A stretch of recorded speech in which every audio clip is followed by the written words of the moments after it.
Hello friends, అందరూ ఎలా ఉన్నారండి? మేము చాలా బాగున్నాము. నిన్న అయితే మా ఇంట్లో చిన్న అకేషన్ జరిగిందండి. సో దానివల్ల మేము బయటికి వెళ్ళామండి రెస్టారెంట్కి. అది ఎక్కడో కాదండి, మంగళగిరి దగ్గర మిశ్రా ధాబా అనే దగ్గరికి వెళ్ళాము.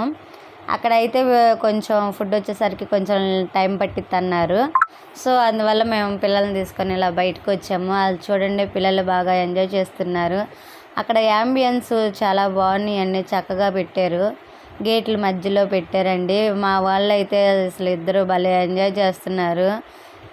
ఎంజాయ్ చేయడం కన్నా కొంచెం ఇసుకిస్తున్నారంటే బాగుంటుందండి. బాగా ఇసుకించేసేస్తున్నారు. అటు పక్క ఏమో రోడ్డు ఉందండి, బైక్స్ వెహికల్స్ అవన్నీ వెళ్తున్నాయి అటు సైడ్ నుంచి.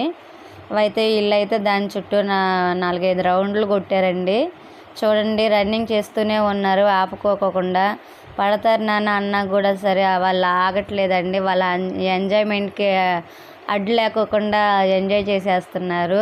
ఎవరి మాట వినటం లేదు అస్సలు. వాళ్ళు పిల్లలు చాలా అసలు భలే అల్లరి చేసేస్తున్నారండి. మీ ఇంట్లో కూడా ఇలాగంటే అల్లరి పిల్లలు ఉన్నారా బాగా ఎంజాయ్ చేయడానికి? చెప్పిన మాట వినకుండా అసలు చూడండి, మా చిన్నోడైతే రంగులు రాట్నం తిరిగినట్టు రౌండ్ తిరుగుతున్నాడు. చెర్రీ చూడండి, చాలా సీరియస్గా ఎక్కడికి వెళ్తున్నట్టు వెళ్ళిపోతున్నాడు. వీడైతే చిన్నోడు చూడండి ఎలా పరిగెడుతున్నాడు. వారికి పరిగెత్తడం కూడా రాదండి, అయినా సరే రన్నింగ్ చేస్తూనే ఉన్నాడు. చూడండి ఎలా చేస్తున్నాడు. ఆ యాంబియన్స్ మధ్య గేట్ల మధ్యలోంచి చూడండి ఎలా పరిగెడుతున్నాడు. చూడటానికి చాలా ముచ్చట వేస్తుంది. ఆగండి, నైట్ నాన్న వెళ్ళకూడదన్నా కూడా వినుకోకుండా చూడండి వాళ్ళు పరిగెడుతూనే ఉన్నారు. కాళ్ళు నొప్పులు నాన్న అన్నారు. సాయంత్రం ఇంటికి వచ్చేసరికి 12:30 అయిందండి. వచ్చేసరికి పిల్లలు